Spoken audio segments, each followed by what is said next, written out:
Olá, seja bem-vindo ao Café Libertário, sua dose diária de liberdade. No Expresso de hoje, Frei Caneca, vanguardista libertário, escrito por Ricardo Machado e narrado por Roqueiro Libertário.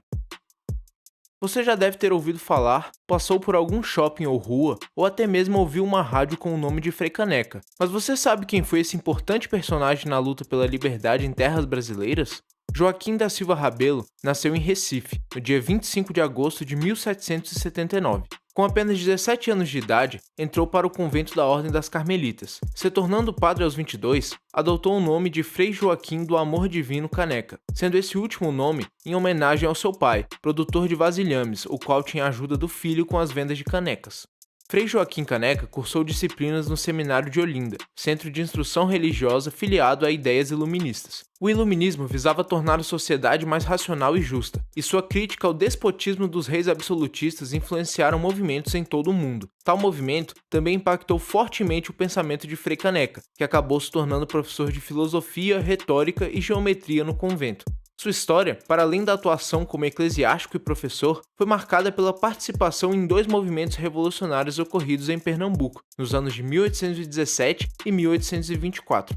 O movimento que aconteceu em 1817 ficou conhecido por Revolução Pernambucana ou Revolução dos Padres, por ter sido conduzida principalmente por figuras religiosas. Aspectos como o aumento de impostos, a crise gerada pela seca do sertão nordestino e a grande quantidade de portugueses ocupando cargos na administração pública acarretaram a revolta que proclamou pela primeira vez no território brasileiro a independência. É isso mesmo, desde a época de colônia, o povo brasileiro já estava saturado com o roubo de riquezas e com o parasitismo de indivíduos improdutivos. Contudo, a mobilização foi rapidamente contida e seus líderes perseguidos e condenados.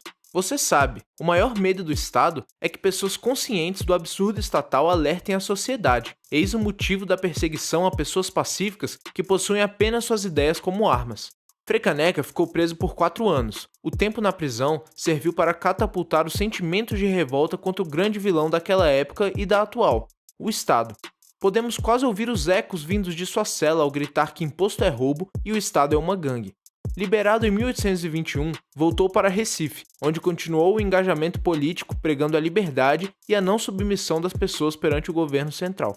2 anos mais tarde, fundou e dirigiu o jornal Tifes Pernambucano, que, juntamente com o jornal Sentinela da Liberdade na Guarita de Pernambuco, teve influência direta no crescimento do movimento liberal na região.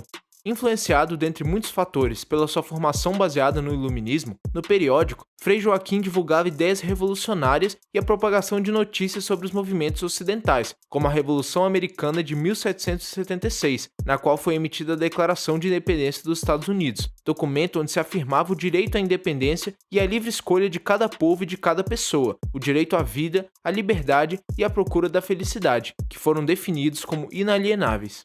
Além dos escritos, Frei Caneca, ao lado dos políticos regionais, pregava contra os autoritarismos de José Bonifácio, consigliere da máfia estatal no fim da colônia e início do Império, que entregava cargos públicos de Pernambuco aos portugueses. Em 1823, avançavam as ideias liberais como resposta a uma tendência conservadora e autoritária de Dom Pedro I, expressa na Constituição outorgada de 1824.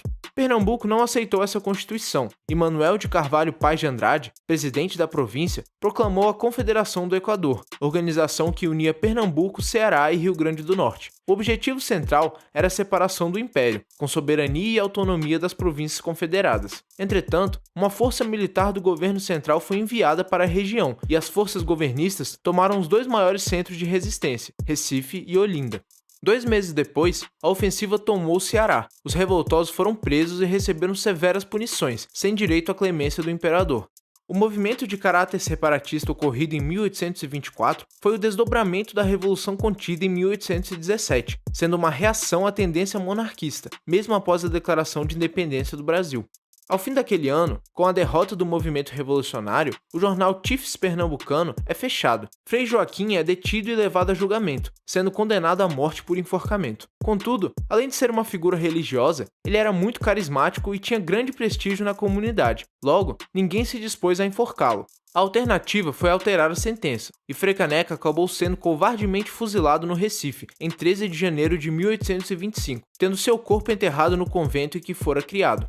Frei Caneca não conheceu a filosofia libertária de Rothbard, Mises ou Hans Hermann Hoppe, mas teve uma vida dedicada a lutar contra o autoritarismo estatal, contra impostos abusivos e em apoio às liberdades individuais de sua comunidade. Frei acreditava na razão humana e no questionamento das doutrinas, assim como acreditamos que o mesmo estaria hoje ao lado do movimento libertário, mais uma vez em defesa da liberdade. Obrigado pela sua preferência. Não esqueça de curtir e compartilhar o vídeo em suas mídias sociais. Se inscreva no canal e clique no sininho para acompanhar as novidades. Volte sempre. Saiba que a noção de tudo isso é certo e veja o que querem te impor. É a fala do politicamente correto.